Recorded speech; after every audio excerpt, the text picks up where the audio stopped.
Ya estamos. Bien emocionado, Héctor. Hola Lola, muy buenas noches, bienvenida. Recomiéndame un buen libro.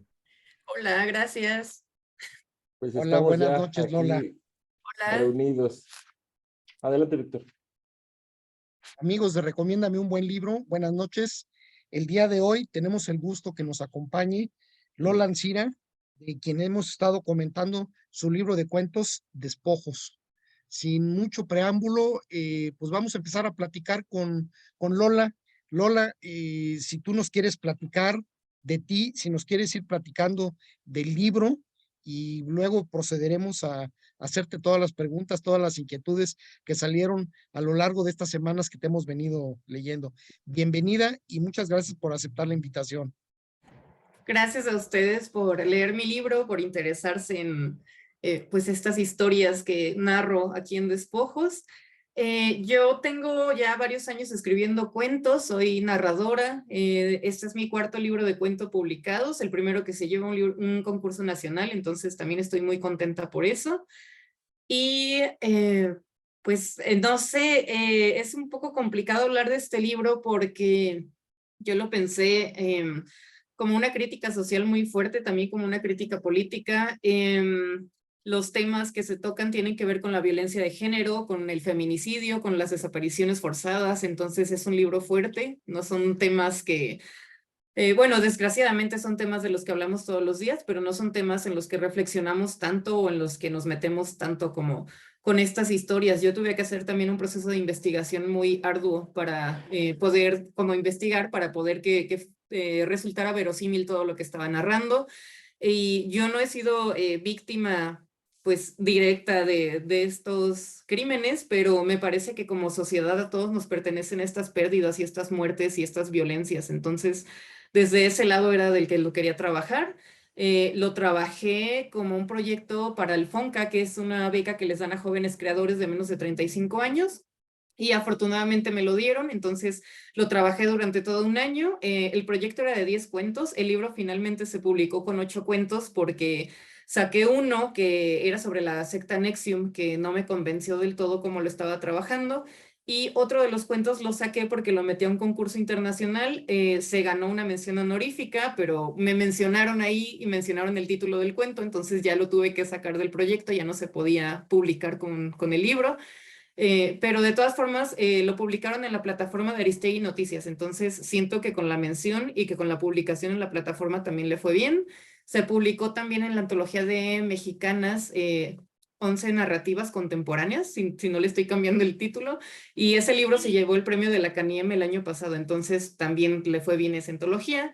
Pero para mí era el mejor cuento del libro, entonces siento que sí le falta un poquito por ese lado, pero pues bueno, finalmente también se llevó el Premio Nacional de Laura Méndez de Cuenca, entonces pues estoy muy satisfecha con este libro. Siento también que es mi mejor libro de cuentos. Ahora estoy trabajando una novela, pero pues bueno, a grandes rasgos eso hago, escribir cuento, escribo también reseña, escribo ensayo. He tenido algunas de las becas como pues más prestigiosas de México y pues eso, ya nada más hasta ahí. Oh, pues qué bueno, muchísimas gracias. Además, el libro estábamos comentando que está muy bien editado, muy bonita el buen papel, muy bonitas las portadas, en fin, un libro muy bien hecho. Sí, del FOEM generalmente pues sí tienen ediciones muy bonitas, la portada también a mí me gustó mucho, entonces yo siento que también es el libro más bonito que tengo y por ese lado pues sí le meten mucho a la edición, le meten mucho también al formato del libro, al tipo de papel como ya mencionabas, entonces sí, la edición está muy linda, el único problema es que no tienen buena distribución, ellos solo están en el Estado de México o en el sur, en Xochimilco. Y en la Ciudad de México estoy yo, pero yo tengo que comprar los libros y moverlos, pues a Albert le tocó venir a recogerlos, entonces es como una labor doble, ¿no? De publicarlos, sí, pero de estarlos moviendo, de estarlos mandando. Entonces, bueno, en eso estamos. No, bueno, y te agradecemos mucho que finalmente los pudimos tener, los pudimos leer, ¿no? Muchísimas gracias. Y No, bueno, gracias pues a ustedes. vamos pasando a la ronda de preguntas. Ceci, adelante. No, perdón. Melissa primero está. Ahora yo dije, vamos a empezar de atrás para adelante. No, perdón. Es que estaba viendo Digo, que Ceci entró en este momento. ay, no, pero está muy bien. Muchas gracias, Adelante, Buenas Meli. noches a todos. Lola, un gusto conocerte. Y realmente sí, tu libro fue un masazo, o sea, realmente lecturas que en ningún momento nos dejaron de una pieza, o sea, en el sentido de sin reaccionar. O sea, nos dejaron así aplanaditos, pero llenos de comentarios. Entre todos hemos estado comentándolos. Em, y realmente lo que yo quisiera saber es, por ejemplo, este tipo de temas eh, que son así tan fuertes y en los que tú tuviste que investigar y que están tan bien contados, quisiera saber si, más allá de la técnica narrativa que tú utilizas, si dejas como un poco de ti en estos libros y si es difícil para ti escribir algo así y después moverte a otro tema, dado que pues son así temas complejos. Muchas gracias. Gracias a ti, Melissa. Pues yo creo que como narradores o como escritores en general siempre dejamos algo de nosotros en los libros, entonces sí hay mucho de íntimo, de vida privada en lo que escribimos, aunque no se note, porque claro, no es autobiografía, pero yo creo que sí dejamos mucho de nosotros en los libros, sea lo que sea que escribamos. Y en este caso, sí, también hay muchas cuestiones autobiográficas porque yo viví varios de estas violencias, entonces sí hay mucha de mi historia en estos cuentos y digo, se los tendría que ir diciendo como de uno por uno, pero a grandes rasgos yo creo que todos podemos saber, ¿no? Qué tipo de violencia hemos vivido como mujeres sobre todo. Entonces, sí fue complicado porque yo lo establecí como para escribir un cuento cada mes y cada mes me tenía que afrontar un tema nuevo, a investigar, a leer noticias, a meterme de lleno en eso. Y sí es muy desgastante y yo justo en el cuento que saqué de la secta de Nexium, se me hacía súper denso estar leyendo tantas historias, tantas mujeres que fueron víctimas y que están hablando de eso. Y bueno, ese es un tema, ¿no? Porque está también en la frontera entre México y Estados Unidos, pero cuando estaba hablando de esta comunidad indígena en Oaxaca, también de los triquis, que es uno de los cuentos que tenemos acá. O sea, eso pasa en nuestra nación y eso pasa en nuestro país desde hace décadas. Entonces, es muy complicado meterse a esos temas, sí es difícil, sí es muy duro y yo sentía que necesitaba como un respiro después de cada cuento porque no podía seguir con esos temas tan densos y uno y otro y otro. Entonces, también cuando yo lo planteé como beca, tú tienes que decir de qué vas a escribir, de qué va a ir cada cuento. Entonces, cada proyecto tenía como 3 líneas, tenía, digamos, una síntesis muy breve de lo que iba a ir la historia, pero cuando me enfrentaba cada mes a eso, bueno, ok, ahora de estas 3 líneas haz 10 cuartillas en Word, era como, ¿y ahora qué voy a hacer, no? Porque tengo que investigar, tengo que leer un montón, tengo que meterme en eso y conocer un montón de cosas que no conocía, entonces sí fue muy denso. Yo creo que sí te tienes que dar un respiro, al menos entre cada historia, y también ya que salió el libro, yo sentía que ya había terminado mi proyecto, que ya había concluido, que ya había entregado, pero luego también dije, ok, van a venir las presentaciones, van a venir las entrevistas, van a venir los clubs de lectura y hablar de eso todavía más. A mí lo que me interesa también en este sentido son todas las interpretaciones que hay y todas las lecturas que hay, porque para mí todas son válidas.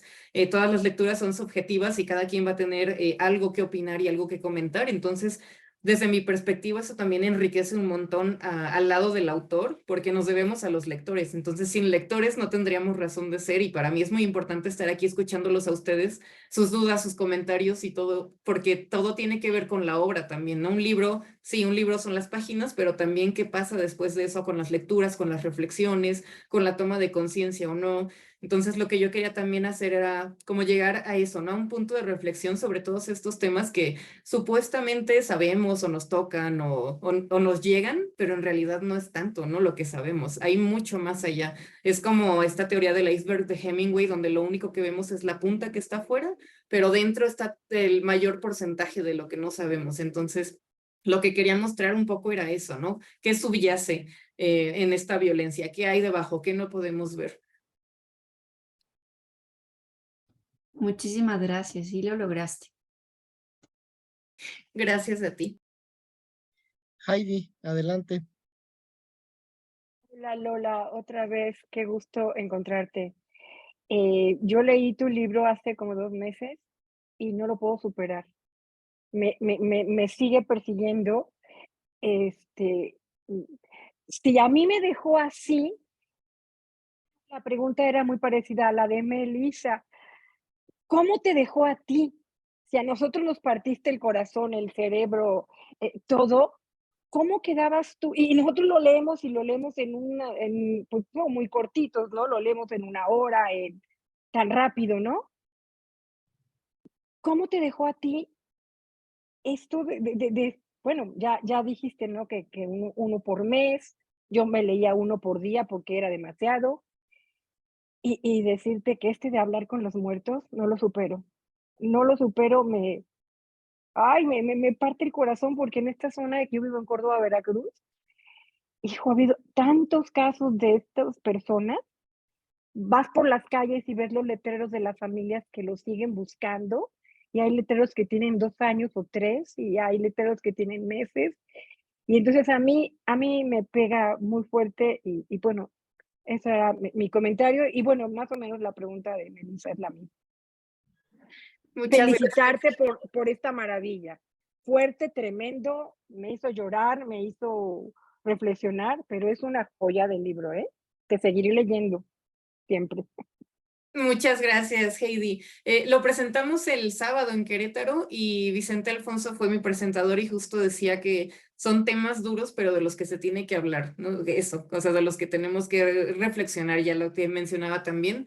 Y pues yo me quedé devastada, de verdad. Yo después de tanto leer y de tanto investigar y de tanto escribir, ya decía como, esto es, ¿no? Lo que voy a dejar.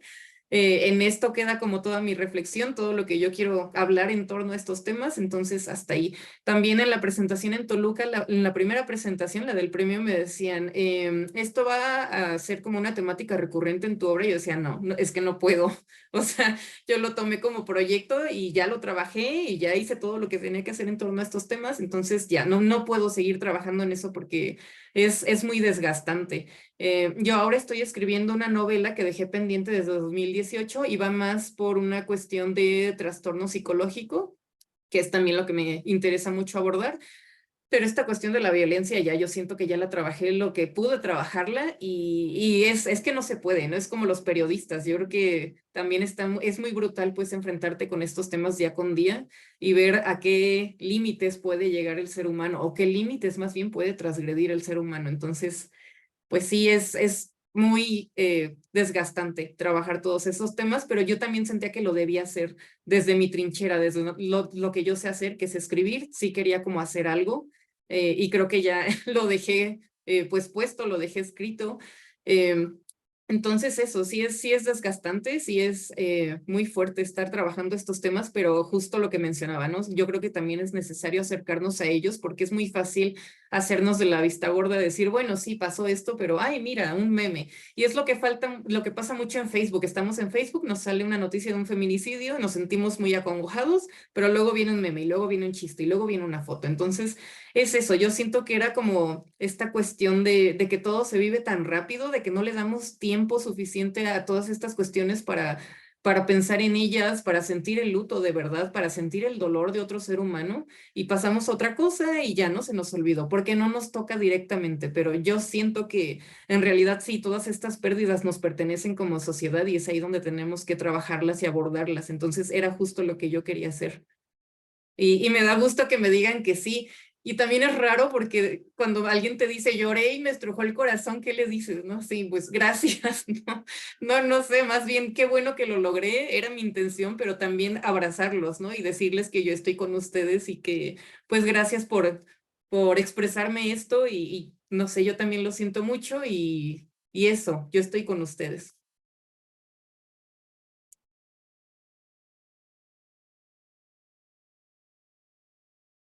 Gracias, Heidi. Dani, adelante. Hola, ¿qué tal? Buenas noches. Mucho gusto, Lola. Mi pregunta se va a enfocar con respecto al cuento de Contagiar al Mal. Tengo varias interpretaciones, varias dudas acerca de este relato en específico, ya que me surge la duda de saber por qué Diego, o sea, si Diego llegó en algún punto a servir como un medio para un ajuste de cuentas, y esta duda me surge porque mencionas que la camioneta donde suben a Diego era de la pandilla y después es una camioneta similar a la que persigue a la mamá de Diego cuando llegan al local, cuando está con su hija. Y en esa camioneta está el papá de Julián, que es al niño que mataron. Entonces ahí es donde a mí me surge esa duda de qué es lo que pasó realmente, como para que dijera también la psicóloga que la maldad de Diego era inocente, o sea, realmente puede ser una maldad a esa temprana edad y bueno, esa sería la duda.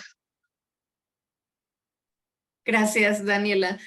No, ahí más bien yo usé esta cuestión de la camioneta como un guiño, justo para confundir un poco al lector y de que no supiera, ¿no? Para crear como cierta ambigüedad en qué tanto tiene que ver esta camioneta con la otra y también para generar temor en la mamá, ¿no? Que ubicaran como estos vehículos con ciertos personajes criminales, pero a fin de cuentas, pues acá no tenía nada que ver. Entonces solamente fue como, pues pues sí, un guiño, digamos, pero en realidad no estaban relacionados. Y lo que quería era como también suscitar esa tensión de que también el lector dijera qué está pasando aquí y darle como una vuelta de tuerca y bueno, no eran los criminales, era el papá de este niño que pues fue asesinado.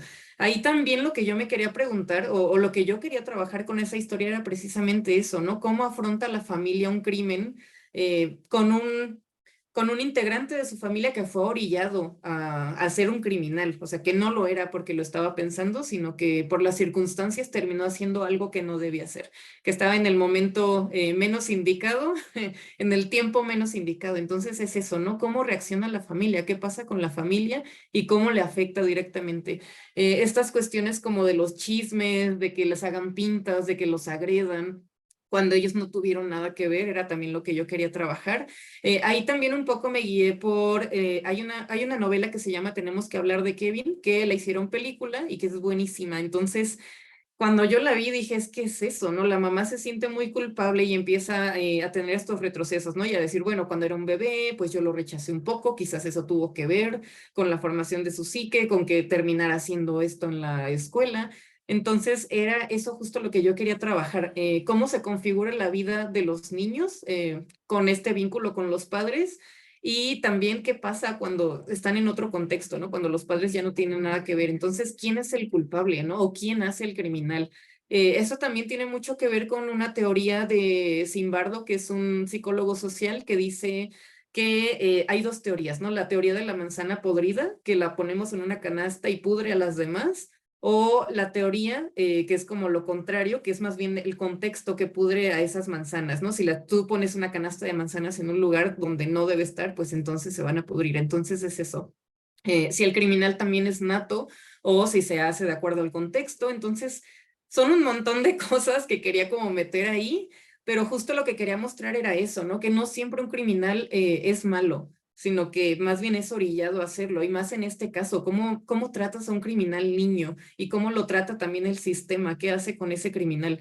Entonces también por eso metí la cuestión de la psicóloga, de lo que les estuvo diciendo, de cómo afrontarlo, de esta familia que completamente se deshace por esta cuestión del niño que está en esa circunstancia.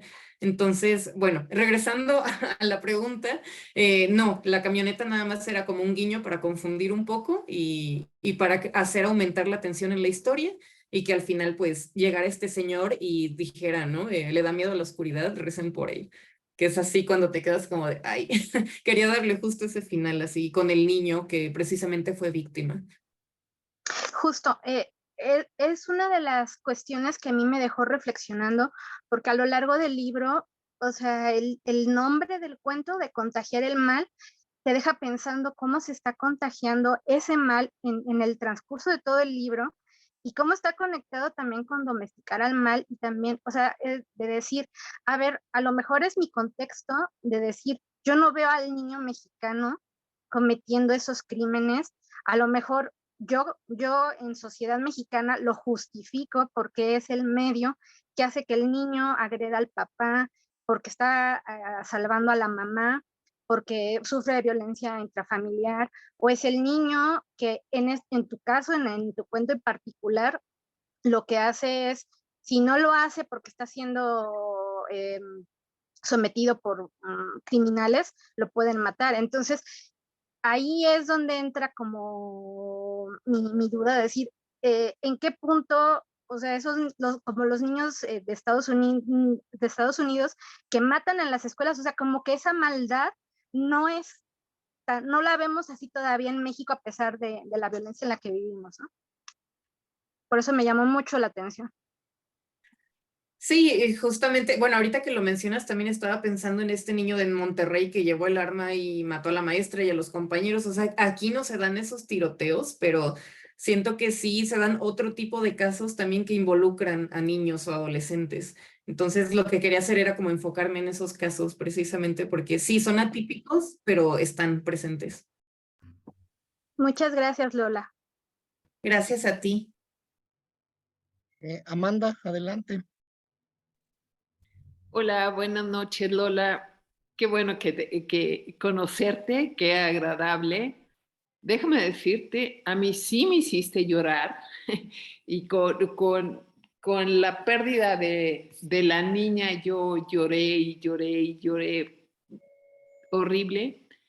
Y a mí me hiciste recordar muchos de los casos que yo viví en un hospital de trauma, por supuesto, de mujeres agredidas con martillo por su santo marido, claro, y que a la hora que llegaba y le decíamos, ¿quieres demandarlo? Aquí está el Ministerio Público, de ninguna manera. Y bueno, todo eso pasa en nuestro país. Es horrible, los feminicidios, pues tristemente también los vi como médico, pero me llamó la atención algo, y yo no sé si de veras le preguntaste a alguien que estudia medicina, porque ahorita les decía, sí es cierto que los estudiantes andamos buscando huesos, claro que sí, y los lijamos y los barnizamos y los armamos, porque el cráneo se mueve, ¿no? Entonces, bueno, sí nos tocó armar. ¿Ya se fue Lola? No, aquí sigo. Dije que te cambiaron, algo pasó y cambiaron. Bueno, el libro me encantó, me encantó. Creo que te representas desde en la portada, desde el tipo de papel. O sea, tenía una curiosidad inmensa por verte y por felicitarte, ¿no? Eso es todo lo que tengo que decirte. Muchas gracias, Amanda. Yo sabía la cuestión de los huesos porque yo también, bueno, estudié el propedéutico de criminología. No entré porque me faltaron como 3 puntos, pero bueno, sí me interesa como toda esta cuestión de la criminología, de la medicina y demás, entonces sí estoy como constantemente investigando. Y además yo leí un cuento de Iram Rubalcaba, que es un escritor tapatío que les recomiendo un montón. Él ha ganado varios premios, pero entre ellos tiene un libro en tierra adentro que se llama La noche sin nombre, no me acuerdo, ya, bueno, es su primer libro de cuentos. Tiene otro que es Los padres, ay, ya, olvídenlo. Bueno, Los niños del agua. Los niños del agua es el Y último. los padres sin hijos. Los padres sin hijos, exacto. Sí, gracias, Silvia. Los padres sin hijos es uno de sus libros sin cuentos, uno de sus libros de cuentos, pero antes de ese tiene uno en tierra adentro que se llama, algo es como La noche sin nombre, algo así. Bueno, ahí tiene un cuento que va de un padre que está buscando a su hija y que finalmente encuentra a su osamenta en una escuela de medicina. Y además le pusieron un apodo a ese esqueleto y es un apodo de hombre. Entonces, cuando finalmente le dicen, ok, los huesos de su hija están aquí en esta escuela y ahí los estudian y bueno, los están usando para investigar y demás, bueno, más bien para estudiar los estudiantes, el hombre pues ya se los lleva, pero es toda esta cuestión de dónde terminaron esos huesos que además eran de una mujer y que ahí le ponen un apodo de hombre. Entonces, es un cuento bellísimo porque tenemos que leer nuevamente Irán. Sí, léanlo, por favor, es de mis autores favoritos contemporáneos. Pero bueno, ahí me quedó como esta espinita de los huesos y justo pues despojos es eso, despojos son los huesos, es lo último que queda de un cuerpo y lo que no sabemos qué pasó, no sabemos qué historias puede contar, pero quizá en algún momento nos hablen, ¿no? Como en el primer cuento también, cuando se termina, ¿no? En Dijo tu nombre, o sea, es eso, cómo estas mujeres pueden escuchar los huesos, si pasa o no, ya está también como en el límite de lo fantástico, entonces también mi libro tiene como ciertas características del fantástico, está como quizás muy tenue, pero era algo que sí quería poner porque yo siento que sí hay algo de los huesos de qué queda, ¿no? No sé, una esencia, algo, no, no alma, digamos, pero sí algo que queda en estos huesos, en este calcio, que es lo último que queda de nuestros cuerpos. Entonces era como el núcleo de las historias y también jugar con la cuestión del mercado negro de los huesos, porque cuando me puse a investigar vi que los cráneos, por ejemplo, son los huesos más caros que dan como en 3,000 pesos, porque en la magia negra también es el hueso que tiene más energía o que tiene más poder. Entonces, cuando estuve investigando todo eso, yo ya estaba así de, ¿qué está pasando? Sí, o sea, esto es un submundo completamente en torno de las osamentas de los huesos. Y era como lo que yo quería, pues, abordar de distintas perspectivas y los fui como manejando en distintos temas a través de todos los cuentos. Entonces, sí me interesaba mucho trabajarlo y eso, también hay muchos cuentos de estos ladrones de huesos que vienen desde Stevenson, también con Edgar Allan Poe, entonces quería hacer algo por ahí y con la cuestión de los huesos sobre todo, entonces también de ahí viene este nombre de despojos. Gracias. Marien, adelante. Buenas noches, Lola, qué gusto. Mira, tú nos dices que te diste un respiro después de cada historia. Yo también. Realmente no es un libro que se pueda leer así de una sola vez. Son unas historias muy, muy fuertes y muy bien escritas. La verdad, a mí me encantó tu estilo de escribir. Y me gustaría preguntarte, el estilo de cuentos tiene una característica, son cortos. ¿Cómo le haces para terminarlos? O sea, ¿de qué manera? Yo creo que es ser algo muy difícil decir, hasta aquí dejo el cuento. ¿Cómo le haces? Muchas gracias, Marín. Pues ahí más bien es al revés porque yo empiezo casi siempre por el final. Entonces yo ya sé cómo va a concluir el cuento y mi problema es cómo empezarlo y cómo desarrollarlo, pero yo casi siempre pienso en, va a pasar esto en mi cuento, ¿no? O sea, esto se va a terminar así. Y yo lo hago así desde los 16 años, tengo ya casi 20 años escribiendo cuento, entonces lo he ido perfeccionando, he ido trabajándolo un montón con las becas, con mis tutores y demás. Entonces yo creo que sí es también una cuestión un tanto de disciplina, de trabajo, pero mi intención sí es siempre como dejar ahora más los cuentos abiertos también para que, por ejemplo, el último cuento del libro es eso, ¿no? Si se apaga la llama, no sabemos qué va a pasar. Entonces, lo que me gusta hacer con el lector es jugar con él y decirle, bueno, entonces tú continúa la historia, ¿no? Esta historia tiene un final abierto y de ti depende cómo va a acabar en tu imaginación. Y eso también tiene que ver con la cuestión de no querer que la historia termine en el punto final, sino que continúe en la imaginación del lector, con la creatividad del lector, ¿no? Que yo sé también que hay muchos lectores a los que no les gustan los finales abiertos porque no, dime cómo termina esta historia, ¿no? Yo quiero saber. Pero ahora yo ya estoy como de este lado de decir, no, tú imagínalo, tú termina el cuento como tú quieras. Yo doy también talleres de cuento y un ejercicio muy bueno cuando leemos cuentos con finales abiertos es eso. Yo siempre les digo, ¿cómo terminarían ustedes este cuento? Entonces ahora escríbanlo, escriban su propia historia donde ustedes terminen este cuento. Entonces, por ese lado, pues ya soy como muy adepta a los finales abiertos, pero generalmente sé cómo van a concluir, pues aunque sea un final abierto o cerrado, sé en qué va a terminar. Y lo que hago, pues, es trabajar eso, ¿no? El inicio, el número de personajes, qué va a suceder, pero ya sé en qué va a acabar. Entonces, para mí me llega como la idea de un cuento sabiendo eso, ¿no? Sabiendo qué va a suceder. Así, aquí va a pasar esto. Ah, ok. Entonces, ¿cómo vamos a llegar ahí? ¿Cómo voy a hacer 10 cuartillas?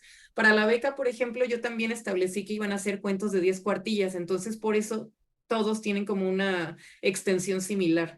y es un libro que ya les decía, ¿no? Que eran 10 cuentos, que era un proyecto con 10 historias, al final pues ya nada más fueron 8. Pero yo creo que también los proyectos se van transformando conforme los vamos escribiendo y todo va cambiando mucho. Es como la propia vida, ¿no? Podemos tener un proyecto de vida, pero se va a ir transformando conforme conozcamos otras personas, conforme otros proyectos tengan que ver con el nuestro. Entonces, este proyecto también se fue transformando, pero en esencia siguió siendo el mismo. Trabajar las pérdidas desde un vínculo cercano o desde la mayor cercanía que yo pudiera establecer con ellos y dejar finales abiertos, ¿no? Dejar finales que pudieran seguir transcurriendo en la imaginación del lector.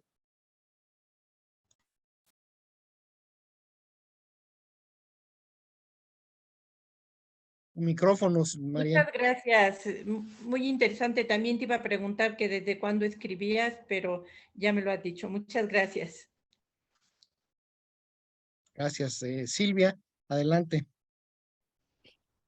Lola, qué gusto, buenas noches, qué gusto conocerte. Me encantó el libro, pero me dejó, como el título lo dice, así como un despojo humano. ¿Sí? Cada cuento ves el despojo de la humanidad porque ves una triste realidad, porque no son ficción, desgraciadamente, ¿no? O sea, por suerte también no he estado involucrada en nada de ese estilo, pero lo lees, lo ves, sabes de gente, etcétera. Y son despojos en cada uno de ellos. Pero me entra la curiosidad, ¿qué fue lo que te llevó a ponerle ese título? Tiene que ver también con, yo estaba leyendo en ese entonces la colección de Vindictas de la UNAM, que es una colección que trata de recuperar, digamos, a las autoras que han quedado relegadas, que han sido invisibilizadas. Entonces la colección de Vindictas lo que hace es tomar estas, pues bueno, tienen una colección de cuentos que se llama Vindictas, tal cual cuentistas latinoamericanas, y tiene un prólogo. Entonces, en el prólogo precisamente hablan de estas cuestiones de estas mujeres que pues prácticamente lo que dejan son despojos, porque nadie sabe de dónde vienen, nadie sabe dónde quedaron sus libros, entonces solamente quedan como estos, digamos, pues algunas pistas por aquí, otras por allá, pero solo quedan eso, ¿no? Hay una escritora que se llama María Fernanda Ampuero, que es buenísima, se las recomiendo un montón. Es sudamericana, pero no recuerdo exactamente de dónde, de su país.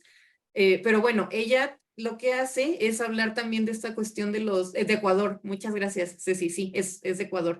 Tiene 2 libros de cuento y los 2 son igualmente buenos. Uno tiene cuentos un poquito más extensos, el otro son más cortos, pero ella se dedica a hablar precisamente de la violencia de género y todos sus cuentos son muy realistas y muy crudos. Pelea de Gallos es su primer libro de cuentos, entonces lo que puedan encontrar de ella es buenísimo. Ella decía entonces en este prólogo de Vindictas que es lo que queda son despojos y lo que hacemos las autoras actuales es buscar estos despojos de, digamos, nuestras madres o abuelas literarias. Entonces, Sacrificios Humanos es el segundo, sí, dice Juan Velázquez, es buenísimo ese también. Y está con Páginas de Espuma, que Páginas de Espuma es la editorial que se especializa en publicar cuento en España. Entonces, pues bueno, cuando leí eso de estos son los despojos que nosotras vamos encontrando y que vamos reuniendo para que los demás conozcan, cuando yo leí esa parte en el prólogo dije, es que es eso lo que yo quiero hacer, ¿no? Como recoger estos despojos, reunirlos y decir, son importantes y merecen ser reconocidos y merecen que tengan atención, ¿no? Sobre ellos, que se reconozcan, eso. Entonces, pues esa palabra se me quedó como muy clavada. Y cuando estaba haciendo mi proyecto dije, se va a llamar Despojos. Una sola palabra, no hay más. O sea, no hay por qué ponerle algo más profundo, algo más extenso. Yo creo que eso es suficiente, ¿no? Para dar una idea de qué va. Sí, excelente título y sí, quedamos como despojos después de leerlo. Gracias. Gracias a ti, Silvia. Juan, adelante. Hola, ¿qué tal? Hola, pues muchísimo gusto. Es un placer que nos estés acompañando esta noche. Justo cuando estaba, a ver, yo recogí mi libro apenas ayer. O sea, yo no tuve respiro como los demás que se tomaron un día, 2, 3 semanas. Yo de un día para otro. Entonces, se imaginarán cómo estoy, cómo está mi estabilidad emocional, psicológica. Pero te lo agradezco porque esas son escritoras. realmente. Eres un orgullo mexicano, por supuesto que sí pensaba cuando empecé a leerlo.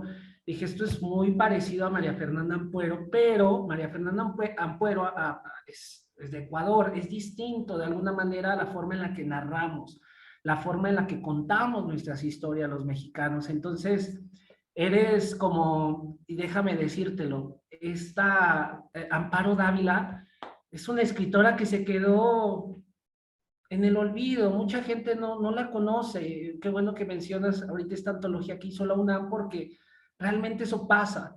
Las autoras del siglo pasado, pues por el contexto, se quedaron ahí, pero tienen unas historias maravillosas, El huésped, estos finales que dices, ¿qué pasa? Que te deja con esa intriga. Te lo agradezco enormemente, de verdad. Voy a seguir leyendo, pero ahora sí me tomaré mi tiempo, ahora sí buscaré los libros y con calma los iré leyendo, porque sí, te destruyen, te despojan de todo de lo que eres como humano. Yo te quiero preguntar, es una parte técnica. Antonio Malpica aquí escribe, ¿no?, que estos cuentos están narrados en todas las personas gramaticales. Yo creo que es muy complicado, ya nos dirás tú, qué tan difícil es escoger la voz narrativa, si va a ser primera persona, segunda, tercera. ¿Qué emociones quieres transmitir al momento que eliges las personas gramaticales?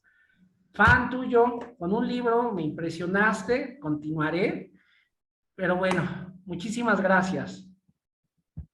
Gracias a ti, Juan. Qué honor que me compares con María Fernanda Ampuero, porque yo también la superamo. Entonces, muchas gracias. Y lo que comentas también tiene que ver con esta cuestión de, muchas veces se dice, ¿no? Es que hay que leer mujeres solo porque hay que leer mujeres. Y no, hay que leer mujeres porque hay mucha calidad literaria en lo que escribieron hace 100 años, hace 50 años, lo que estamos escribiendo ahora. Entonces es eso, no nada más darnos el lugar por ser mujeres y porque pues ya los hombres nos han hecho a un lado, no, sino porque lo que escribimos vale la pena leerse y tiene la calidad suficiente e incluso supera a muchos escritores hombres. Entonces, eso, gracias por mencionarlo. En cuanto a la cuestión de los narradores, yo creo que también tiene mucho que ver con la cercanía que quieres tener con la historia, de dónde la quieres narrar o las veces que te quieres alejar, ¿no? Y tener un narrador omnisciente que se pueda meter en las emociones y en los pensamientos de todos. Entonces, lo que sí quise hacer fue como tener varias voces narrativas, porque los temas necesitaban como ciertas perspectivas o cierto acercamiento o cierto alejamiento. Entonces, sí es un poco difícil. Yo también lo que digo en los talleres es eso, ¿no? Si tú tienes un cuento y sientes que algo no te gusta de ese cuento, que no está listo, quizás sea la voz narrativa, quizás está en tercera persona y lo que necesitas es una primera persona, que hables desde el yo. Entonces, lo que sí estaba muy consciente como desde el principio era eso, desde qué voz narrativa lo voy a narrar. En el caso, por ejemplo, del niño que convierten en criminal, digamos, yo necesitaba que fuera una voz ajena a él, que es la de la hermana. Y en ese sentido tenemos un narrador testigo, porque es alguien que lo está viendo desde fuera y es alguien que lo está viviendo desde fuera. Entonces era la perspectiva que yo misma tenía, ¿no? ¿Cómo sería si yo tuviera un hermano así? Entonces era justo como posicionarme desde la perspectiva que yo lo quería tratar. Y en ese sentido, pues, ¿qué haría yo? Sí, ¿no? ¿Qué harías? Sí, ponerte en los zapatos del otro. También en el caso de la comunidad Triqui en Oaxaca, volvemos un poquito ahí, lo hice desde, pues, esta voz en tercera persona, pero enfocada en el hijo, porque el hijo finalmente era el que iba a, digamos, a vengar a la madre. Entonces, yo ahí, también en la presentación del sábado en Querétaro, me dijeron, ¿qué posicionamiento tienes tú como escritora al escribir estas historias? Y yo sin pensarlo dije, la del odio, porque si yo estuviera viviendo esa historia, yo completamente buscaría la venganza. O sea, lo que a mí me gustaría sería vengar a esas personas que están sufriendo violencia de género. Entonces, no hay otro posicionamiento que el odio. Y en ese sentido también hay, me parece que 3 cuentos que trabajan la venganza directamente. Entonces es eso, ¿no? ¿Cómo, desde qué perspectiva podrías situarte tú para que ese cuento le llegue al lector, ¿no? Y le llegue directamente a las fibras emocionales y lo trastoque y lo simbre. también hay una cuestión acá. Cortázar decía que el cuento debe ganar por nocaut, y hay una escritora que les recomiendo un montón también que se llama Cecilia Udave. Ella es tapatía y acaba de publicar El verano de la serpiente con Alfaguara, que es una novela corta buenísima. También va por el fantástico. Pero bueno, ella dice, yo no quiero noquear al lector, yo lo quiero simbrar. Y cuando yo escuché eso, pues, es que yo también quiero hacer eso, ¿no? Yo no lo quiero dejar tirado inconsciente, no, yo quiero que sienta, yo quiero que se simbre y que no quede indiferente frente a mis historias. Entonces, eso era lo que yo quería hacer. Y yo creo que también preguntarse eso, ¿no? Como escritor, ok, ¿desde qué voz le puedo hablar para que le llegue más, para que sea más empático el lector? Entonces, pensando en eso es como yo escojo al narrador, pues, de cada historia. Muchísimas gracias. Gracias a ti, Juan. Héctor, adelante. Hola Lola, buenas noches. ¿Sí me escuchó? Sí, Héctor, hola. Que siempre sufro con él. Oye, yo te tengo que decir que primero tengo yo la fortuna de haberte conocido con Tristes Sombras, libro que también tengo firmado por ti, y ahora yo quedé muy impresionado con Tristes Sombras, y el día que te reuniste con el grupo que lo leí yo no pude ir, así que me quedé muy pendiente de conocerte, y ahora con Despojos me sorprendió mucho. No me sorprendió porque la calidad de tu escritura yo ya la conocía, yo ya era fiel admirador tuyo con Tristes Sombras, pero sí es bien complicado. Yo te quería preguntar eso que acabas de decir, que desde qué sentimiento escribías, porque sin duda, o sea, yo sin duda el del Triqui, de ese cuento en particular, desde dónde está escrito, desde el odio por completo del hijo, es impresionante porque lo transmite.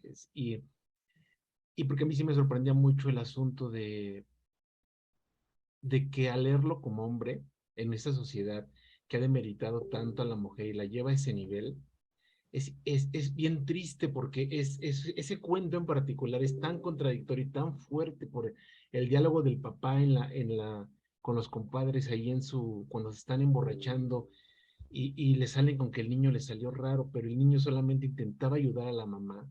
Da terror pensar que es un miedo, da coraje porque es el México en el que vivimos. A lo mejor no en la burbuja de privilegio de un citadino como yo, pero es algo que sí está pasando, es algo que le pasa a un niño hoy en día y que me dejó temblando, me dejó a mí con la piel de gallina, porque pensar que ese niño de no haberse perdido y haberse quedado ahí y con una mamá con 25 años, en unos años más hubiera repetido el patrón de una manera espeluznante cuando él mismo lo había padecido. Eso es esa reflexión y ese darle vueltas a la idea, a mí como hijo, o sea, sí, honestamente, como hijo de toda historia de una familia mexicana disfuncional que llegó a ver violencia de muchos tipos en su casa, me tocó y sí me dejó temblando y me dejó pensando en qué fácil es repetir una historia o que se repiten las historias en este contexto en el que vivimos en este país. Y yo creo que lo que tú logras con Despojos es de una manera bien inteligente, sin llevarnos al extremo, porque honestamente yo sí entiendo que debe ser muy complicado escribir, como dices, 10 cuartillas de estas historias, pero de verdad que leer más, yo ya no sé cómo poderlo hacer, porque te juro que vas del ojo al coraje, son demasiados sentimientos y cada historia tiene su encanto. Lo que decía Heidi de esto del teléfono, híjole, qué cosa tan más bonita de historia dentro de todo lo negro que puede haber en eso. Y de mucha gente fíjate que afortunadamente en este grupo hemos leído muchos de los que mencionaste. A Irán lo leímos con el de los niños del agua, que es una cosa espectacular ese libro, espectacular, o sea, donde él también toca el asunto del teléfono. Y es una cosa maravillosa, es una cosa maravillosa. Y de todo lo que te han dicho, yo también te felicito. Yo sí creo que hay que leer mucho más a las mujeres mexicanas y a las letras que hoy nos muestran. Y como bien dices, no solo porque lo hagan bien, sino porque tienen mucho que decir. Y es una manera muy impresionante y creo que más que merecido el premio con este libro, porque es de verdad espectacular.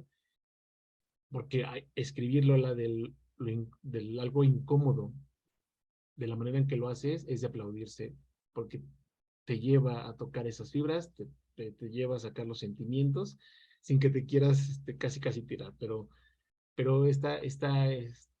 es muy raro decir que está hermoso tu libro por la temática, pero es que tu letra es muy buena, o sea, de verdad es muy buena, y yo nomás quería felicitarte. Ya me contestaste que escribiste desde el odio, porque a mí ese cuento particular me voló la cabeza, y te agradezco mucho que estés con nosotros, y es un verdadero honor conocerte. Muchas gracias, Héctor, por todas tus palabras. De verdad me llegan directo al corazón, como todas las que me han estado diciendo. Y me parece también súper importante que tú, justo como hombre, menciones esta cuestión de los privilegios, porque es totalmente ese el asunto. Irte a una comunidad oaxaqueña que jamás en la vida tenemos presente es eso, ¿no? Y también yo cuando estaba investigando me di cuenta que estas mujeres son triplemente discriminadas, primero por ser mujer, luego por ser indígenas y en tercero por no hablar español. Entonces es como esta cuestión de, o sea, si nosotras ya somos discriminadas por el simple hecho de ser mujeres, ellas están peor, ¿no? Todavía peor. Y también esta cuestión como de la homosexualidad, pero velada, pero aquí sí se puede, pero acá no, pero no lo decimos, la doble moral. Entonces, sí está muy denso y es lo que dices, es nuestro México, es el México que vivimos, que no vemos, que no queremos quizás voltear a ver, pero que está ahí y que es real, ¿no? Y que es muy contemporáneo, no es una historia de hace 40 años, es una historia actual. De hecho, menciono el caso de una indígena, de una adolescente indígena que apareció asesinada y que le dieron una noticia de, no sé, de un día, de 5 minutos, bueno, sí, a lo que sigue. Y a nadie le importó, ¿no? ¿Qué le pasó? Porque es algo que ocurre todos los días. A las mujeres las venden por una vaca, las cambian. Entonces, cuando estuve leyendo todo eso, es justo eso, ¿no? Es como, ¿cómo podemos vivir en este México en el que eso ocurre todos los días, en el que eso sigue pasando? Y por eso era como traerlo aquí y ponerlo como en el foco, ¿no? Y decir, bueno, quiero hablar de esto porque esto está ocurriendo, entonces hay que prestarle atención.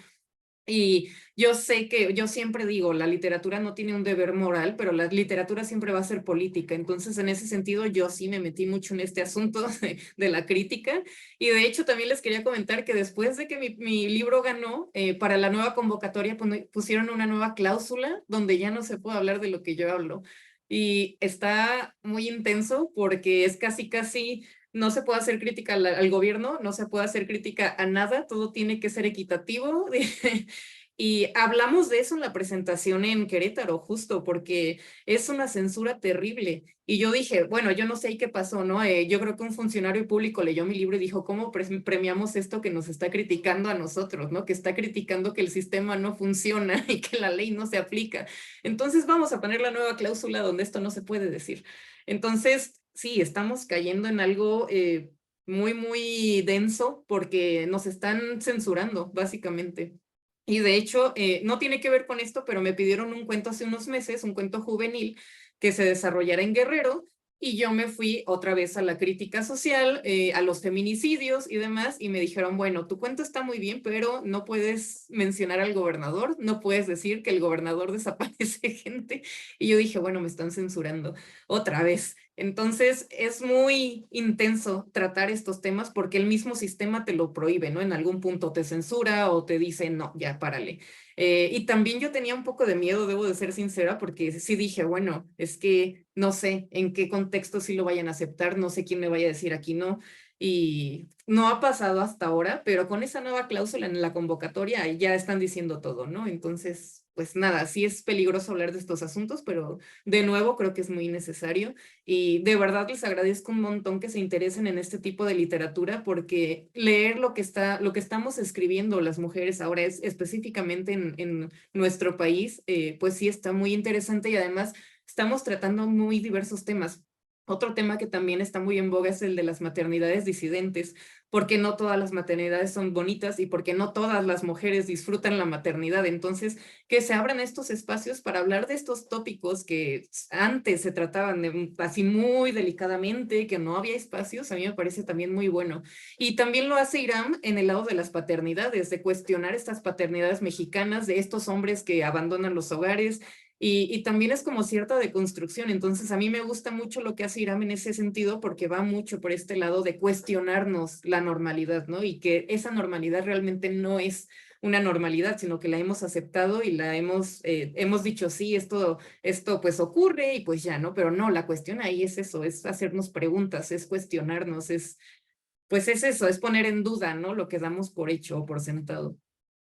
Es incomodarnos, Lola, y lo que haces lo logras muy bien y lo logras de una manera muy inteligente, porque si bien dices, no es una cuestión política lo que viene detrás de tus letras, la realidad es que para quienes leemos, un libro siempre nos va a llevar a vivir otras vidas. Y honestamente, esto sí nos deja ver escenarios diferentes y paralelos a nuestra existencia. Entonces, sí es de despertar y voltear a ver que eso está pasando. Eso sucede en mi país y le sucede a mucha gente simplemente por tener un género distinto y por lo menos sin que ya te incomode como hombre y te ponga a pensar, creo que logra más allá que su objetivo y lo hace de manera perfecta y nada amable. Yo creo que no habría manera de que alguien te cuestionara porque sí, es que están demasiado bien cuidados, están estupendamente editados para no llegar a ir susceptibilidades, o sea, el cuento de La Puerta del Cielo, o sea, por Dios, ya tienes al monstruo agarrado, o sea, ya no me hizo falta que me contara la historia, ya ahí me descargaste el odio, entonces me pareció inteligente y como que te relaja el alma en sí, así, con todo, así, dale, así, y bueno, yo creo que por eso es que amalgama también y llega a ser incómodo, pero necesario, y qué bueno que hables de esos temas, y de verdad, muchas felicidades, ya dejo el micrófono. Muchas gracias, Héctor. Creo que también tiene que ver con la catarsis, ¿no? Buscar pues desfogar esa emoción y decir, bueno, ya estamos a mano. Digo, no vamos a estar nunca a mano, pero ya pudimos hacer algo al menos, ¿no? Para llegar a esa catarsis. Muchas gracias. Gracias a ti. Ahora sí, Ceci, adelante. Gracias, Víctor. Hola, Lola, otra vez. Tú sabes que te amo y que siempre te voy a leer. Escribas lo que escribas. Yo siempre digo que no leo terror y te leo. No es terror, pero me causa mucho terror. Y yo te había contado que El Mundo Vacío me destrozó. O sea, ese cuento me llegó así tan, pero tan profundo y que hizo en algún momento decir, basta, ya no lo voy a leer, ya no lo voy a terminar, pero después recapacité y lo pude terminar y pude terminar el libro. Pero yo te quería preguntar sobre en qué te basaste en La soledad de lo lejano, porque justo estoy leyendo Nuestra parte de noche de Mariana Enríquez y lo recuerdo a cada instante, ¿sabes? O sea, voy leyendo y me acuerdo de tu cuento. Entonces, quería saber cuál fue tu inspiración, cómo fue que se dio esta historia. Pues precisamente Nuestra parte de noche tuvo mucho que ver con este libro porque yo lo acababa de terminar de leer y hay mucho de Mariana Enríquez y sobre todo de Nuestra parte de noche en estas historias. Yo siento que en todo el libro en general hay mucha oscuridad, hay mucho terror, esto que mencionas tú, sí le es terror, pero acaba más por el terror social, ¿no? No tenemos un monstruo, no tenemos un ente, ¿no? Que no podamos nombrar o que no podamos tocar, más bien todo es demasiado humano y ahí es el terror mayor, ¿no? Que todo es muy, muy humano, tan humano que comete todos los errores posibles. Entonces hay mucho de Nuestra parte de noche y de esta cuestión también de la familia nuclear, que muchas veces es la que hace más daño. Y eso también era algo que estaba mucho pues en mi memoria. Sabemos también que los abusos suelen ocurrir en un mayor porcentaje en la familia cercana y creo que es algo también que se comentó en nuestro encuentro acá en persona. Y sí, ¿no? Es cómo confías en esos seres que sabes que en algún momento pueden reaccionar de otra forma. Entonces, para mí todo eso es algo que he estado pensando desde hace años, no nada más en este proyecto, sino en El Vals de los Monstruos, por ejemplo, en Tristes Sombras también. Entonces, siento que trato como los mismos temas, pero de diferente perspectiva, y acá sí fue una perspectiva como un poco más cruel o más cercana, pero siento que son totalmente esos temas, ¿no? La familia, los errores que comete la propia familia muchas veces sin quererlo o sin saberlo, pero que afectan profundamente a sus integrantes. Entonces sí estuvo muy presente en Nuestra parte de noche. Le diste el clavo ahorita que lo mencionaste porque sí es eso. Yo me quedé como muy, muy iba a decir traumada, pero no es la palabra, me quedé muy obsesionada con nuestra parte de noche y cuando estaba escribiendo estos cuentos siento que también hay mucho de Mariana Enríquez ahí. Y es algo que me suele pasar, ¿no? A veces decimos como, ay, estoy escribiendo de este tema, pero no quiero leer porque me voy a contaminar. Más bien al revés, ¿no? Qué gran dicha que te contamines estas escritoras porque son las máster, entonces mejor que te contamines de ellas a que te contamines de otro escritor. Y pues sí, es totalmente esta cuestión de la oscuridad, de la maldad, de los vínculos paternofiliales, entonces todo lo que ocurre en torno a nuestras relaciones. Muchas gracias. Muy bien. Nora, adelante con tu pregunta. Gracias, Víctor. Hola, Lola, mucho gusto. Un placer tenerte aquí. Pues, a mí también me encantó tu libro, demasiado. Yo me llegó hace poquito también y tengo la costumbre de leer casi de noche, entonces era leerlo y sí me quitó el sueño, el estar pensando. Hubo dos cuentos, La rabia lenta y el de Auto de Fe, que, o sea, sí me quedé pensando, dije, ¿lo haría? No sé, creo que sí, si yo estuviera en una situación, sí recurriría a todo eso. Y mi pregunta va para esto. Tú decías, bueno, mencionabas lo de la venganza, que también si estuvieras en una situación harías ciertas de estas cosas. ¿Tú crees que tus cuentos son un llamado de atención a la sociedad? De como que si la justicia o la ley no está haciendo lo que tiene que hacer, entonces nosotros tenemos que tomar esa justicia por nuestras manos. No debería decirlo, pero yo creo completamente que sí. Y tiene que ver con un término que también usé en mi proyecto, que es el de anomia, y tiene que ver con esta cuestión de cuando la ley no es aplicada o se aplica de manera incorrecta. Entonces, ¿qué pasa? Pues las personas, los ciudadanos, toman la justicia en sus propias manos, y eso es lo que yo estuve haciendo con mis personajes. Entonces, para mí sí, si la ley no se aplica como debería, nosotros deberíamos buscar la forma de aplicarla y sí, llegamos a la ley del talión, al ojo por ojo, pero pues creo que es la forma en la que nos podemos defender porque el Estado no nos está cuidando. Entonces, pues para mí sí. Y ya sé que está mal que lo diga, pero sí, yo lo apoyo. Y cuando salen estos linchamientos de rateros y demás, yo sí lo aplaudo. Sé que suena mal, pero sí, yo sí estoy de ese lado. Muchas gracias, Lola. Y sí, lo que sigas escribiendo lo voy a seguir leyendo y promocionando y que todo el mundo lo lea, de verdad. Muchas gracias, Nora. Janet, adelante. Gracias, Víctor. Buenas noches, Lola. Me da mucho gusto conocerte, escucharte. No sé si, bueno, me está gustando muchísimo escucharte también.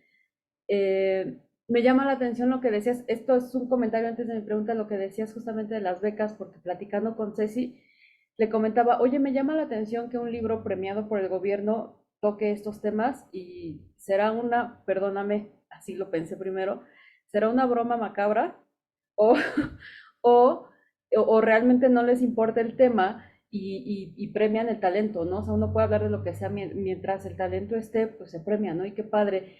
Y teníamos esa plática nosotras y ahorita con lo que dices, híjole, como que nos rompiste el corazón un poquito.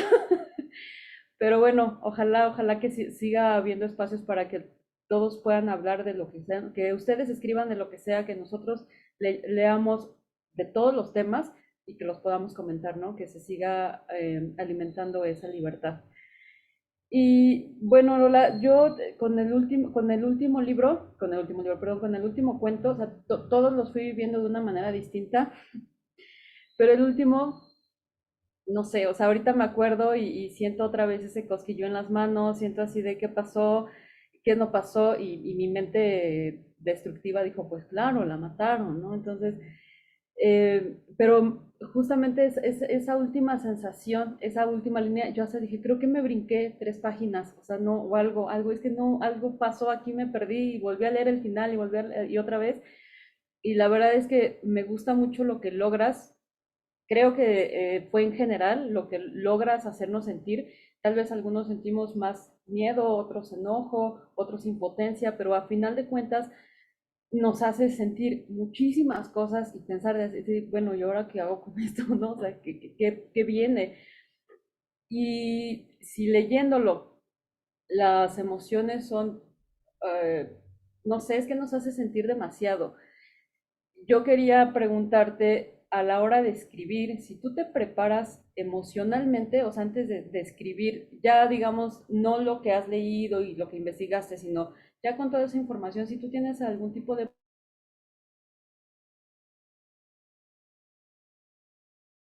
Ahí se nos congeló Janet. Se quedó a la mitad de la pregunta.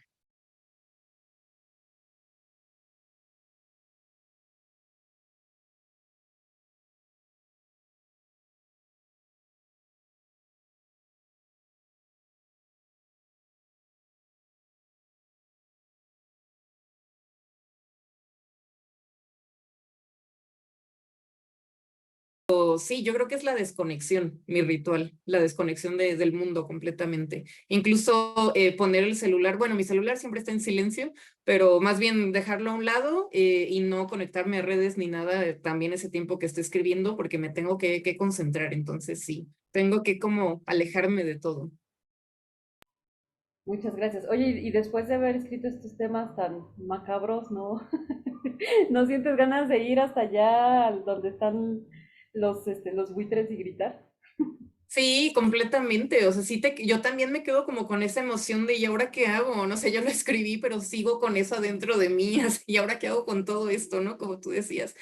Pero también quería comentar un poco, bueno, sí, por ese lado, también yo decía, es que cuando esté hablando del libro y las entrevistas y seguir pensando en todo esto y dándole más vueltas, yo decía como, no, ya no puedo. Pero no, más bien sí puedo y es necesario hacerlo y ya ponerle palabras y estar hablando con ustedes también sobre el tema es, para mí es también muy enriquecedor, entonces sí, sí hay que hacerlo y sí es necesario. Y también ustedes me iluminan, ustedes también mencionan varios temas en los que yo luego ya no pienso y por eso me gusta también estar en los clubs de lectura, porque todas las lecturas, les decía, son válidas y son muy subjetivas y todas enriquecen en algo. Entonces, a mí también me encanta estarlos escuchando. Pero de lo que empezaste a decir, que decías, ¿no? Como un premio del gobierno, premia la crítica del gobierno. Ahí tiene que ver con que se eligen jurados. Entonces, los jurados normalmente son escritores con cierta trayectoria y los burócratas del gobierno no hacen nada más que decir, dime al ganador y yo lo publico, ¿no? Entonces, ellos en realidad no tenían idea de que estaban premiando, porque los que me leyeron fueron los jurados, entre ellos Ana García Bergua, que es una narradora excelente, también se las recomiendo un montón. Y pues eso, por eso les decía, ¿no? Ya que salió el libro, algún burócrata lo ojeó y dijo, ¿qué es esto y por qué lo premiamos? Pero bueno, ya era muy tarde. Ahí nada más pudieron poner una cláusula para el siguiente año, lo que está muy mal. Espero que la quiten dentro de 2. Pero pues sí está muy feo que pongan ese tipo de taras, pues, ¿no? Para los concursos. Afortunadamente hay un montón de concursos y yo espero que todo siga funcionando así, que los burócratas no se metan en nada y que solo firmen los premios y ya. Pero bueno, a mí también me alegra un montón que haya sido premiado porque pues sí, son temas muy, pues muy delicados, pero lo bueno es que ya está ahí, el libro ya está también dando vueltas, ya está buscando lectores y pues a mí me alegra mucho que tengamos este tipo de espacios también y que me inviten a platicar con usted. Pues muchas gracias y enhorabuena, llegó el premio entonces. Gracias a ti, Janet. Albert, adelante. Pues fíjate, Lola, bueno, en mi caso yo no tenía el gusto de conocerte y por ahí, bueno, somos amigos de Jimena y Jimena justamente subió una imagen que les hicieron un meme en donde apareces tú con Aniela, con Laura Baeza, Aura y tú, ¿no? Y justamente me dio mucha curiosidad, ¿no? Porque justamente habían puesto la literatura de antes con la nueva literatura. Nosotros aquí en Recomiendan un buen libro siempre estamos al acecho, ¿no? De las novedades literarias, pero sobre todo también de los autores y autoras mexicanas y mexicanos, ¿no? Porque justamente hemos descubierto literatura bastante buena en escritores mexicanos que muchas veces siempre nos vamos como a los autores extranjeros, a los de fama internacional, a los de grandes ventas, pero sin darnos cuenta que en México tenemos, la verdad, un talento que muchos no han explotado y no conocen, ¿no? Nos hemos llevado bastantes buenas sorpresas y muy buenos libros, como lo mencionas, con Irán Rubalcaba, con Antonio Ramos Revillas, con Jimena, con su libro de los nahuales, ¿no? Bueno, creo que sí, de todas estas letras que vamos leyendo, de repente te empiezas a mezclar personajes, ¿no? Y la verdad es que con tu libro, pues hemos descubierto, la verdad, una muy buena literatura y es para presumir, para recomendar y para seguir pues trayendo tu libro. Yo tuve, bueno, tuve la oportunidad de prestárselo aquí a unos vecinos que sé que les gusta leer y a veces no tienen la oportunidad de comprar los libros, pero le dije, mira, ten, tómatelo, léetelo, pero apúrale porque yo también tengo que leerlo, ¿no? Entonces, en estos 15 días, entre dos personas, bueno, leímos ya el libro y bueno, así vamos haciendo, ¿no? Te agradecemos bastante por compartirnos estas letras maravillosas, estas historias tan crudas y algo que platicando en algún momento con Antonio Ramos Revillas, que justamente nos decía, ustedes están leyendo libros bastante fuertes, bastante pesados, ¿no? Y dice, y es que la verdad, el país está atravesando por una época en la que la literatura justamente está también permitiendo, pues, que se den ese tipo de cosas, ¿no? Y la verdad, justo lo que comentabas, ¿no? Creo que la literatura, y también lo comentaba Nora, pues es una manera, ¿no? De lucha social, ¿no? De expresión, de sacar toda esta rabia que tenemos con la que vivimos, y bueno, qué mejor manera de que un escritor lo pueda expresar y lo pueda dar a conocer, cosa de los que no tenemos la dicha de poder escribir, pues bueno, simplemente leemos, compartimos y lo disfrutamos, ¿no? Pues te agradezco, Lola, la verdad te agradezco. Yo no tengo ya pregunta, pero Víctor sí, así que le damos el turno a Víctor y más que nada agradecerte por parte de todo el grupo de Recomiendan un Buen Libro y esperamos tenerte próximamente con tu novela que dices que estás escribiendo, que para nosotros será un verdadero gusto y eres parte ya de aquí de Recomiendan un Buen Libro. Justamente por ahí le comentaba a Víctor, le dije, estaría padre que justamente este meme de las 4 o 5 escritores que están por ahí, podríamos tener la oportunidad de reunirnos todos y platicar, almorzar y hablar de letras, ¿no? Y de literatura. Pero bueno, ojalá y más adelante podamos tener ese encuentro. Muchas gracias, Lola, y felicidades por el premio y por tu escritura. Muchas gracias, Alberto. Yo te quiero preguntar acerca de Tumba Viva. Pues, ¿cuál fue la motivación, de dónde salió? Porque me suena un poco a que pudo haber sido alguna historia periodística o alguna historia que encontraste por ahí. Platícanos un poquito al respecto. Uy, pues ese es un cameo a Gregorio Cárdenas, porque yo estoy muy obsesionada con esa historia. Gregorio Cárdenas supuestamente es el primer criminal reformado por el Estado, entonces para mí no lo fue, pero bueno, esa historia también es muy peculiar porque Gregorio Cárdenas fue uno de los primeros feminicidas mexicanos, mató a 4 mujeres.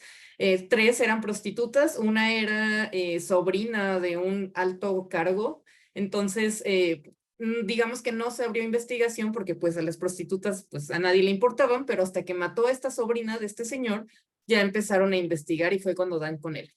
Entonces lo mandan a Lecumberri, luego estuvo en la Castañeda también porque su abogado dijo que tenía trastornos mentales, que no podía ser juzgado como un criminal normal. Va a la Castañeda, después el hombre pues es reformado supuestamente, le hacen un homenaje en la Cámara de Diputados porque México mágico, y se va a vivir a Estados Unidos y ya, ¿no? Y pues vive, se casa, tiene hijos y demás. Entonces, cuando yo leí esa historia, dije, esto no es posible, o sea, ¿cómo pasó esto? ¿En qué momento? Yo menciono a Gregorio Cárdenas en Tristes Sombras, en El Vals de los Monstruos, también por ahí sale un poquito, pero acá fue cuando dije, le tengo que hacer un cuento para ya cerrar esto, porque yo ya no quiero seguir pensando en este señor. Entonces le hice un cameo, es este niño que vive en Guanajuato, que tiene que ver con las momias, que está este bisabuelo patriarca, que era médico, entonces yo a la historia le meto muchas más cosas todavía, pero es Gregorio Cárdenas, digo, sí, Gregorio, entonces le estoy, no sé, como que le doy esta historia, también le hacen un homenaje al final, pero es como esta cuestión de los contrastes, ¿no? De cómo un criminal que asesina mujeres llega a ser homenajeado. Entonces, por el propio sistema, es como, ¿no? O sea, ¿por qué sucede esto? Entonces, pues quise hacerle también esta historia como para ya cerrar ese capítulo y ya dejar a Gregorio en paz y pues eso, ¿no? También como, no sé, relucir pues esta historia que es más, iba a decir cómica, pero no, más bien es indignante cómo pudo llegar a ese nivel este señor y pues eso, ¿no? Que supuestamente sea el primer criminal reformado cuando el sistema nunca estuvo listo para reformar nada, ni lo está ahora, ni lo estuvo entonces. Entonces, pues eso, era hablar sobre este personaje, sobre Gregorio. Muchas gracias. Yo también, pues me congratulo de que haya muchas mujeres escribiendo. También hay muchas mujeres leyendo. Aquí este grupo es un claro ejemplo de que pues son más mujeres que hombres, lo cual me da a mí mucho gusto. Y bueno, que todas estas historias se vayan conociendo, que a pesar de las restricciones que pueda haber en los premios, que bueno, se conozcan los cuentos, se conozcan las historias y que, bueno, como tú lo mencionabas muy bien, hay muchos premios afortunadamente y se siguen publicando muchos libros. Yo estoy sorprendido que dicen que en México no se lee. Pues sí se lee y aquí somos una prueba. Nosotros ahora en abril vamos a cumplir 13 años de estar haciendo nuestras lecturas por Facebook. Antes no teníamos los cuadritos de Zoom, antes lo hacíamos nada más escrito y platicadito, pero sí ya desde entonces ya teníamos la participación por escrito de muchas autoras y autores. Entonces, pues yo creo que pues sí se lee y aquí estamos la prueba de que sí estamos leyendo. Te queremos agradecer muchísimo que hayas tomado parte del tiempo en tu agenda para acompañarnos, para platicar acerca de tu libro. Y bueno, te queremos pedir el último favor, sacarnos la foto de con tu libro aquí para que quede la constancia de que estuvimos leyendo las últimas semanas. Aquí Albert nos va a hacer favor de, tú nos dices, Albert, ¿ya? Tu micrófono. Yo estoy hable y hable solo y no me dicen, entonces, perdón, iba el primer intento, ahorita va el 2 de 20, pero permítame tantito, ahorita va aquí. 1, 2, sí, 3. Listo, ahí está, ya estuvimos. Muchas Muchísimas gracias, Lola. gracias, Lola, buenas noches, ¿Puedo muy hacer una última agradecidos. pregunta? Sí, ¿Rápido? sí. Bueno, lo que pasa es que no quise preguntar nada de Rabia Lenta porque pensé que iba a estar Pilar, pero creo que no se pudo conectar. Entonces, mi duda sobre este relato en particular fue que cuando lo estábamos leyendo, nos generó la duda cómo empezó, porque nunca imaginamos que era la historia de una mamá visitando al asesino de su hija. O sea, pensamos que era como la mamá visitando al hijo o la esposa visitando al esposo y esperábamos como una historia totalmente diferente. Entonces quisiera saber cómo fue que decidiste dar ese inicio al relato.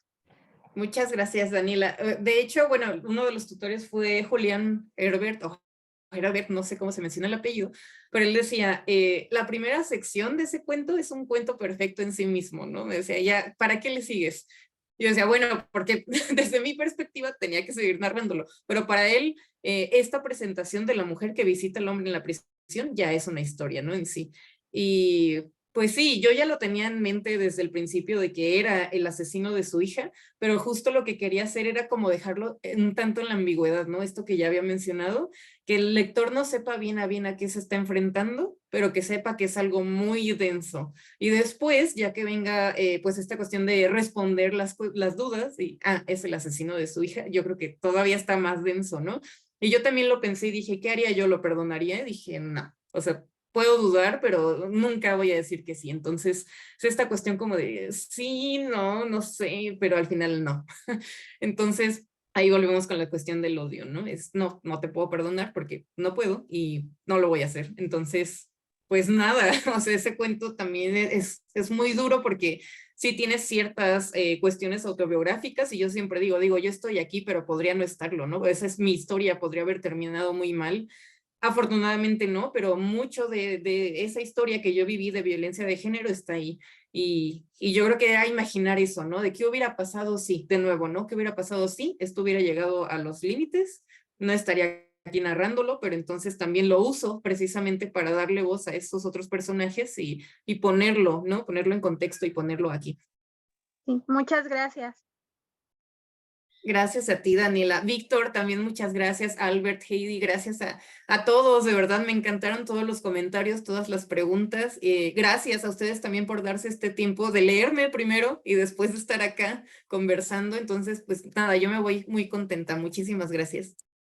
Muchas gracias. Buenas Muchas noches. gracias. Estamos en contacto. Gracias a todos. Gracias, buenas noches. Buenas noches. Muchas gracias.